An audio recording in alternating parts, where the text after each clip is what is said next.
Agradecemos al doctor Coronel Guillermo García Pinto que nos habló estas dos pláticas tan interesantes. A continuación vamos a tener al doctor Aramis López Durán. Nos va a hablar nuevamente y tenemos su plática lesión del ligamento cruzado anterior en adolescentes. Damos un aplauso, por favor.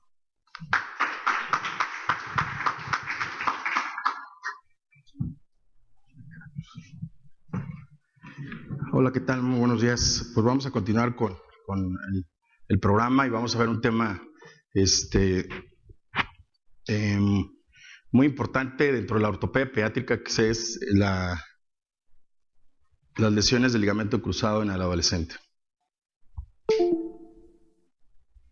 Esta patología ha sido más frecuente en los últimos años. ¿Por qué? Por la actividad deportiva que se ha presentado en cuestión de los padres para los niños, y a veces no la saben diagnosticar.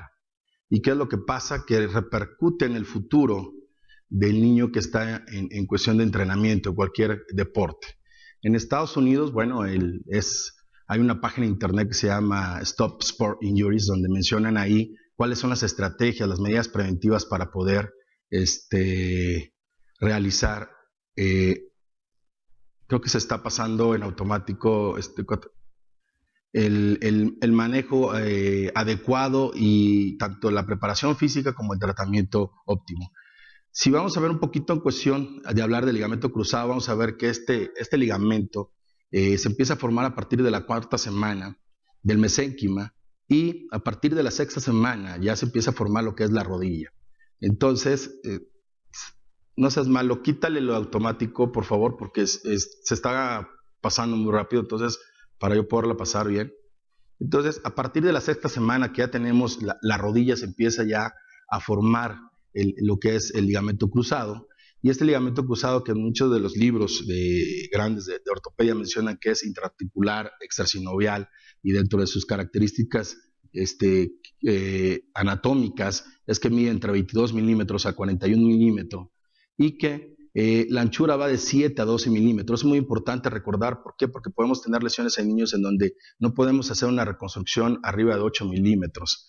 Entonces, algo importante también, que va a constar de 2 bandas. Algunos libros mencionan que tienen 3 bandas, entonces está todavía en duda si son 2 bandas que forman la anteromedial o la posterolateral. No sé, no avanza.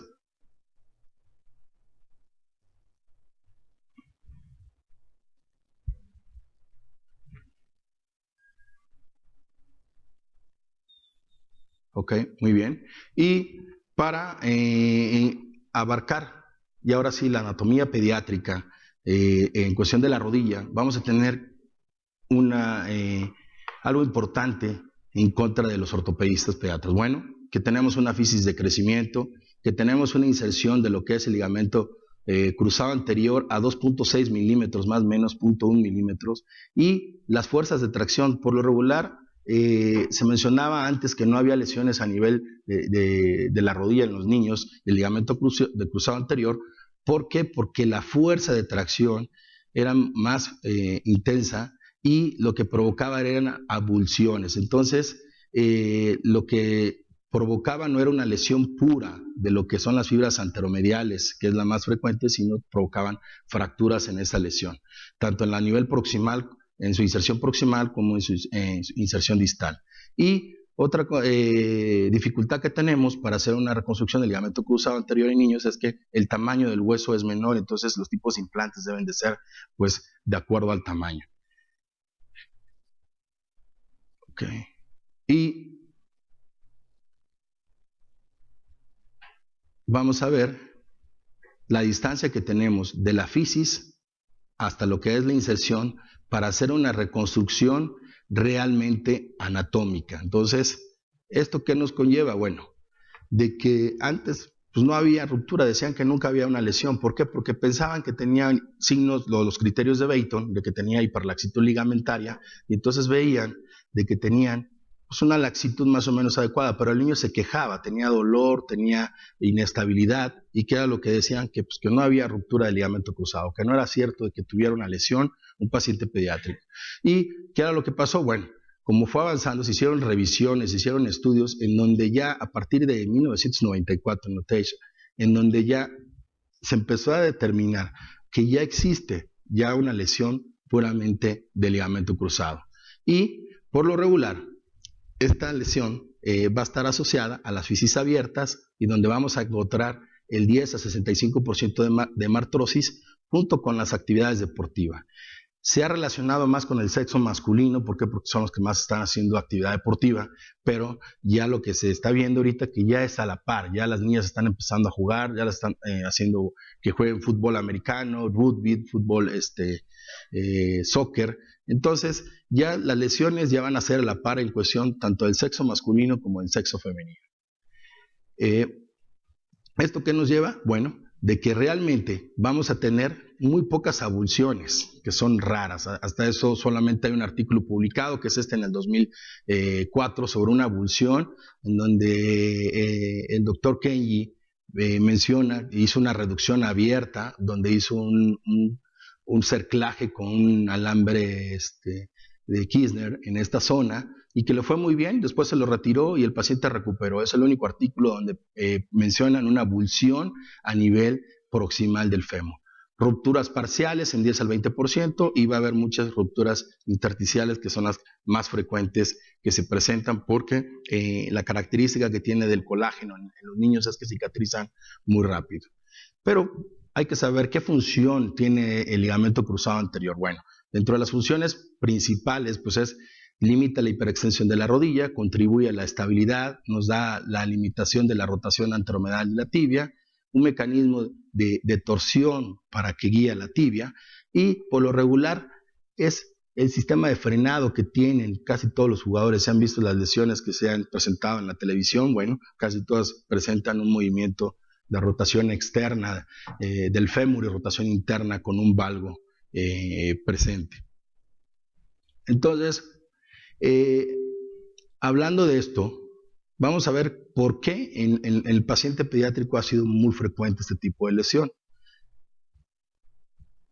Algo que nos lleva a esto, bueno, hablar de la patología. ¿Qué es lo que nos va a provocar una lesión del ligamento cruzado? Bueno, si tenemos una ruptura, nos va a llevar a una subluxación. Si esa subluxación continua, nos va a llevar a una inestabilidad. La subluxación nos puede llevar a una lesión meniscal. Esa lesión meniscal, si continúa, nos va a llevar a una artrosis articular, y la artrosis articular nos va a llevar a una incapacidad deportiva. Entonces, podemos tener una lesión de ligamento cruzado con una lesión asociada radial pequeña del menisco, pero es el niño que va a tener dolor en la rodilla, y continúa, y posteriormente, bueno, se va a presentar la inestabilidad, una lesión más severa y una artrosis secundaria. Entonces, están las dos frentes. Ahorita vamos a ver dónde se puede manejar el tratamiento conservador como el tratamiento quirúrgico. El diagnóstico, pues, es clínico principal, radiográfico, y a veces usamos los estudios de resonancia magnética, que nos dan un 96% de especificidad para ese tipo de lesiones. ¿Y qué es lo que vamos a encontrar en cuestión del aspecto clínico? Todo paciente que llega con una hemartrosis, hay que ver que sea descartar una lesión de ligamento cruzado. Si nos dan una hemartrosis a nivel de la rodilla, puede ser o una fractura o una lesión de ligamento cruzado. No puede ser otra cosa, a menos que tenga, muy raro, se ha presentado una luxación que sea muy traumática de lo que es la rodilla. Dolor, limitación o bloqueo. Muchas de las veces llegan con un aumento de volumen que trae mucho dolor, y a veces hay que hacer una artrocentesis. Dentro de las maniobras, pues ya más conocidas que tenemos, bueno, es la maniobra de Lachman, la maniobra de cajón anterior, la de pivot sheep, para descartar algunas lesiones asociadas. Podemos hacer algunas maniobras de bostezos, tanto medial o lateral. Entonces, como ven, casi todas las maniobras que se utilizan para adultos es igual que para niños. Pero para los niños, ¿qué es lo que hay que hacer? Bueno, determinar si no tienen hiperlaxitud, y siempre valorar la rodilla contralateral. Aunque nos diga de que le duele, siempre ver que la rodilla contralateral, si es igual y sentimos el mismo cajón, el mismo Lachman, o tenemos duda, bueno, tomar o hacer una resonancia, ¿ok? aparte de lo que es el diagnóstico de las maniobras, podemos utilizar otros estudios, como logran ver en la de arriba. Bueno, yo por lograr estabilizo, puedo hacer un cajón anterior en neutro o en rotación externa o en rotación interna para saber cuál de las fibras me están dando mayor estabilidad a nivel de hacer esta maniobra. Dentro de los estudios radiográficos simples, hay algunos artículos publicados donde se mencionan algunas lesiones asociadas o fracturas. En este caso podemos tener fracturas a nivel de la espina tibial anterior o alguna fractura a nivel del ligamento colateral, que es una fractura de Segon, que es en esta zona, y que a veces se pueden hacer unas tomas en forma de estrés para comparar entre la otra rodilla si realmente tenemos un dato de inestabilidad.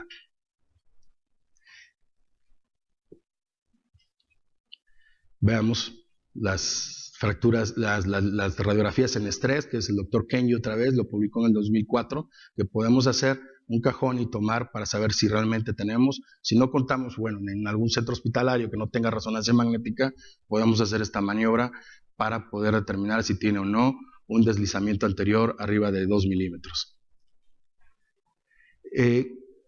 Dentro de la resonancia magnética, que es lo más importante que vamos a determinar, bueno, son varios datos clínicos. Esto es cortesía del doctor Chotet, que está en Francia, y es una solución de continuidad, pérdida, una señal anormal en la resonancia magnética. Por lo regular, todas las lesiones del ligamento cruzado anterior en los niños, si son agudas, van a tener una lesión intrasustancia. Cuando son crónicas, por lo regular, son a nivel de la inserción de lo que es el proximal del fémur. Vamos a tener un ángulo de ligamento cruzado con la línea del volumen, va a estar más aumentado, arriba de 10 grados, y buscar algunos otros datos como es el ángulo de traslación tibial anterior, o el de ligamento cruzado posterior, lesiones condrales asociadas o la contusión a nivel del cóndilo. Entonces, como logran ver, no nada más la resonancia nos sirve para determinar una lesión de ligamento cruzado, sino tener en cuenta que podemos tener otras lesiones que nos pueden dar la pauta. ¿Para qué? Para determinar cuál va a ser el tratamiento ideal de acuerdo a la edad, de acuerdo al sexo y al tipo de ruptura o la lesión asociada que tiene el paciente. Entonces, vemos un ligamento cruzado anterior normal, un ligamento cruzado roto, la línea de volumen aumentada, el ángulo del ligamento cruzado posterior aumentado, las lesiones condrales, y nos va a llevar una contusión a nivel del cóndilo infracondral. Entonces, la resonancia es muy útil. Dentro de las consideraciones del tratamiento, bueno, aquí importancia, madurez física, ¿qué edad tiene el paciente? ¿Ok? ¿Qué nivel de inestabilidad presenta? ¿Qué lesiones asociadas también presenta? ¿Para qué? No es lo mismo tratar a un niño que viene de la región de Chiapas a un niño que viene de Chihuahua, ¿ok? Que tienen diferentes estaturas y que definitivamente son diferentes tamaños de hueso. Entonces hay que ver esos parámetros para determinar cuál es la mejor opción. En este estudio que se hizo de metaanálisis entre el tratamiento conservador o el tratamiento no operativo para ver el grado de inestabilidad que presentan los pacientes al realizar la marcha, bueno, ¿qué es lo que pasa? Bueno, que dentro de todos los estudios de los 3.324, 11 fueron los que se incluyeron y que realmente datan de que el tratamiento no quirúrgico nos conlleva a un problema secundario, o sea, nos va a llevar a una artrosis temprana en el paciente, más si está asociado a una lesión de menisco. Y tenemos las diferentes tablas, las percentilas, las escalas de Tanner y el Reiser, en donde nos va a decir, bueno, en qué edad ósea se encuentra. ¿Por qué? Porque hay un pico en donde entre los 11 y los 13 años tenemos en estos, las lesiones más frecuentes, pero menores de 11 años podemos también tener lesión. Entonces, ¿qué es lo que vamos a hacer con los pacientes que tienen menos de 11 años y que tienen una lesión de ligamento cruzado anterior?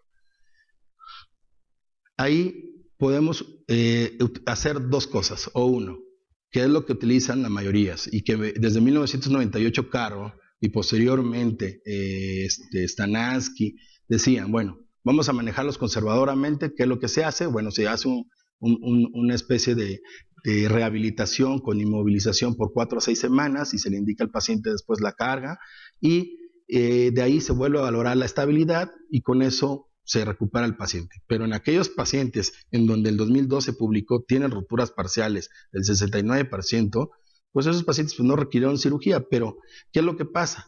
Que a final de cuentas este tratamiento de la rehabilitación, que es por fases, nos va a llevar a un 95% de inestabilidad a los 4 años. O sea, ¿qué significa? ¿Qué es lo que vamos a hacer con esos niños que tienen una lesión menores de 9 años? ¿Los operamos, no los operamos o le damos un tratamiento conservador? Bueno, muchos de los papás a veces se espantan cuando les dicen, no, vamos a hacerle un tratamiento quirúrgico y piensan que se les va a abrir la rodilla. No, ahora ya con la artroscopía pues ya se pueden hacer diferentes cosas, no nada más a nivel conservador. Entonces, el mensaje aquí es que el tratamiento conservador es solo momentáneo. Darle la urgencia en ese momento y posteriormente volverlo a revalorar para determinar cuál es la opción mejor de tratamiento. ¿Ok? Pero si vamos a dar un tratamiento quirúrgico, ¿ahora qué tenemos? Bueno, vamos a ver qué tejidos vamos a utilizar, qué tipos de injertos, si vamos a utilizar a los injertos o del propio paciente, los túneles de qué tamaños van a ser, no podemos hacer un túnel arriba de 8 milímetros, qué técnica quirúrgica es la que domina el cirujano. Ahora, aparte también, ¿quién lo va a operar? ¿El que hace ortopedia pediátrica o el que hace artroscopía? ¿Cuál de los dos especialistas es el ideal para que pueda hacer este tratamiento? Entonces, o el ortopedista pediatra que tuvo algún adiestramiento en artroscopía y que más o menos sabe en hacer algún tratamiento de este tipo. Entonces, está la gran pauta de quién es el que va a decidir. Por lo regular, en Estados Unidos, casi todos los que tratan este tipo de lesiones son ortopedistas pediatras y hacen aparte de artroscopía. Algo muy importante, si vamos a hacer túneles arriba de 8 milímetros, ¿qué es lo que sucede en los niños? Bueno, de que se hace un puente y entonces, ¿qué es lo que vamos a hacer? Pues una epifisiodesis. Y si lo hacemos a una edad de 9 años, pues vamos a tener como una secuela. Entonces, ¿qué es lo mejor? ¿Dónde voy a hacer mi colocación a nivel del túnel, a nivel de la tibia? Si lo voy a hacer central o lo voy a hacer lateral. Si yo lo hago central, ¿qué es lo que pasa? Bueno, voy a perforar doble vez la tibia, la fisis. Entonces, prefiero mejor hacerlo lateral. De acuerdo a esto, Kevin, que publicó en el SportMate del 2003, por lo regular se hacen los túneles a nivel tibial de modo lateral. Entonces, ¿cuál técnica va a ser la mejor? Ahora sí, pues tenemos diferentes técnicas publicadas, ¿ok? Que si logran ver pueden ser transficiarias, parciales, totales, epifisiarias, en donde pues ahora sí que el cirujano es el que va a decidir a cuál es la mejor para el paciente y la que sepa hacer también y con qué material cuenta de acuerdo a su hospital. Entonces, ¿por qué? Porque en el fémur podemos brincarlo, poner un taquete arriba, poner unas grapas o hacerlo en lo óptimo que es a nivel de su inserción a nivel anatómico. A nivel de la tibia, pasar por arriba de la fisis, epifisiaria totalmente, epifisiaria con tornillo o colocar un túnel con una grapa. Ahora sí que va a depender si desinsertan o no los tendones semitendinosos, semimembranoso, porque eso va a depender también si utilizan cintilla o banda iliotibial. La precisión de los túneles, bueno, pues ha ido mejorando, ¿por qué? Por el método de los cuadrantes, se toma una radiografía y entonces se saca y en el cuadrante superior externo se va a hacer un cuadriculado y en el punto centro se va a localizar el punto exacto donde va a ser la perforación. ¿Para qué? Para que se pueda hacer el túnel a nivel de la fisis proximal del fémur o el método del triángulo. Cualquiera de los dos, yo por lo regular utilizo el método de cuadrantes. En cuestión de lo del fémur, ¿qué ventajas tenemos al hacerlo a nivel de por debajo de la fisis? Bueno, uno no halla el anillo pericondrial, en la tibia, pues es un túnel transfixiante donde el crecimiento puede ser o no posible mediante el injerto. Entonces, sería la mejor opción. Ahora, ¿qué es lo que hay de nuevo dentro del tratamiento? Este es el reporte de la fractura que les había mencionado del doctor Kenny que publicó de la abulsión. Vean, hizo un tornillo con un alambre, lo quitó sin ninguna deformidad angular. ¿Ok? Técnicas que conservan la fisis, bueno, son las técnicas de Stanansky, donde podemos ver técnicas que no lesionan para nada, la de Gusanti, que no me voy a mencionarlas totalmente, donde se utiliza nada más la pata, se pone arriba, que no nos dan muy buena estabilidad y que nos provocan también una deformidad angular. Técnicas parciales transficiarias, en donde podemos pasar la fisis y acá no, ¿ok? O otra técnica transficiaria parcial, la de Michel, que se puso en boga en ciertos años, en donde se ponía nada más una parte de endoboto con un tornillo y que se empezó a popularizar a partir del 2006. La técnica de Chotel, que es el que está en Lion, él por lo regular saca un taquete de la parte anterior de lo que es el cuádriceps, saca la medida del tamaño del taquete de la perforación que va a ser el túnel, lo mete por esta zona, se ancla el taquete, no utiliza ningún sistema de fijación y lo saca de aquí hasta esta parte distal. Pero ¿qué es lo que hay que hacer? Bueno, tomar la longitud de aquí hacia acá para sacar. Es una incisión, como logran ver, es una incisión larga acá, una incisión aparte lateral y los dos portales de artroscopía. ¿Ok? Él ha tenido muy buena experiencia con esa técnica, yo por lo regular no la utilizo. O las técnicas completamente transficiarias, que son pacientes que tienen arriba de 15, 16 años, en donde se pueden utilizar ya técnicas como si fueran para adultos, que pueden ser por hueso, tendón, hueso, o otras. Hay una técnica que se hizo, que es la técnica de Cordasco-Green Technique, en donde es todo all inside, all epiphyseal, ICL reconstruction, en donde aquí, por lo regular, es intraarticular todo. Y aquí, ¿qué es lo que pasa? Que es epifisiario, y es una fijación a nivel suspensoria en tibia y en fémur. Esta se supone que es la mejor técnica ahorita y que la que ha dado gran pauta. Estoy platicando con el doctor Green en Chile y la verdad él ha tenido mucho éxito con esta técnica. Aunque Gailen utiliza la misma técnica, pero utiliza unos tornillos de 6 milímetros, 7 milímetros para la fijación y que realmente en donde está en la Universidad de Pensilvania ha tenido muy buenos resultados. El doctor Anderson, que ya lo habíamos mencionado, que también es una técnica suspensoria con un endobotón aquí, con un tornillo. En Laos del 2012 se empezó a popularizar esta técnica. ¿Qué es lo que hacemos nosotros en el instituto? Bueno, utilizamos una técnica parecida a la del doctor Anderson, en donde utilizamos un endoboto con una grapa y utilizamos un túnel lateral de 6 o 7 milímetros dependiendo de la edad del paciente, y lo que hacemos es un seguimiento a largo plazo para ver cómo están tus ejes mecánicos. O sea, aquí, ¿qué necesitamos? Bueno, valorar que no tengamos una deformidad secundaria. Es como cuando vamos a hacer una corrección de un alargamiento. Nos pueden mencionar muy bonito una foto, pero si no tenemos una base biomecánica, una radiografía y una buena planeación, aunque tengamos una foto muy padre que está bien corregido, biomecánicamente necesitamos saber cómo está ese paciente. ¿Para qué? Para saber qué nos espera en futuro, ¿no? Entonces, dentro de otra opción que he hecho últimamente, bueno, son las temorplastías. Y esto, cuando valoro qué porcentaje de inestabilidad tiene el paciente y de las fibras lesionadas, pues puedo hacer una termoplastía. Y en este caso, bueno, niños menores de 9 años, utilizo una lente 2.7 y hago nada más una termoplastía en la parte anterior, lo pongo en posición en 4 y en la parte posterior vuelvo a pasarle a lo que es las fibras posterolaterales. Y nos da una buena estabilidad. Recordar que el tratamiento no nada más es esto, necesitamos posteriormente la rehabilitación. ¿Ok? Lesiones asociadas. Si hacemos una buena reconstrucción como en los adultos, pero en los niños no la hacemos adecuadamente, bueno, podemos que nada más reconstruyamos el ligamento. Tenía una lesión del menisco y el niño continúa con dolor por una lesión meniscal.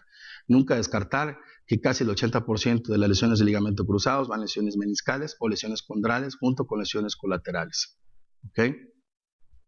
Complicaciones, lo más frecuente, infección, acortamiento al 1%, fallo de la fijación, la mala colocación de los túneles, que muchas de las veces se tiene que utilizar artroscopía para poder poner a nivel epifisiario, a nivel del fémur, o últimamente hay una compañía en Estados Unidos que ya sacó un arco y en donde se puede pasar y nos sale a nivel proximal de lo que es el notch, la guía, y con eso no tenemos ninguna falla. ¿Para qué? Para que no estemos rabiándonos y voy a colocar bien la posición, ¿no? Con ese ya nada más tiramos quizás un fluoroscopio, buscamos la posición, colocamos la guía y terminamos de hacer. Lo más difícil cuando es un niño que está en etapa de desarrollo es la colocación del túnel a nivel del fémur. Pinzamiento, a veces si se pone muy anterior nos puede dar un pinzamiento anterior que nos puede dar una limitación a la extensión. Riesgo de que se vuelva otra vez a lesionar, pues es muy raro. Esto lo reporta la literatura en un 4%, y la deformidad angular, que es mucho más frecuente. ¿Por qué? Porque lo puede realizar un cirujano que no tiene mucha experiencia o que no lo valoró adecuadamente y le hace, como en este caso, un transfix y le pone una grapa pensando que tiene un remanente de crecimiento. Bueno, pues nos va a provocar una deformidad angular. Es un artículo publicado en el Journal Burn Surgery del 99. Entonces, en resumen, ¿qué es lo que tenemos que tener en cuenta? Bueno, saber qué Tanner tenemos en el paciente de acuerdo a la lesión, y de ahí qué opción de tratamiento podemos hacer, si es no quirúrgico, quirúrgico. Y si tenemos en esta opción al niño, bueno, recordar que tenemos intraarticulares transficiarias parciales o transficiarias. Entonces, como ven, no es tan fácil hacer una reconstrucción en el paciente pediátrico. Hay una doctora que está en el Texas Children's y que últimamente ha utilizado ya como en boga lo de los factores de crecimiento celular, lo de las células madres, pero lo que pasa es que algo de las características que tiene el ligamento cruzado anterior en los niños es que es diferente las fibras de colágeno. Entonces, aún así, los estudios que se han hecho en animales y que hay publicado ya artículos, pues resulta de que aún colocándole los factores de crecimiento de células madres, no se va a reparar al 100% el ligamento cruzado, y entonces hay que hacer una plastía. ¿Ok? Recordar una frase del Dr. Ryan, que está en el Hospital Children's de Toronto, bueno, que los niños no son como adultos pequeños. Muchas gracias.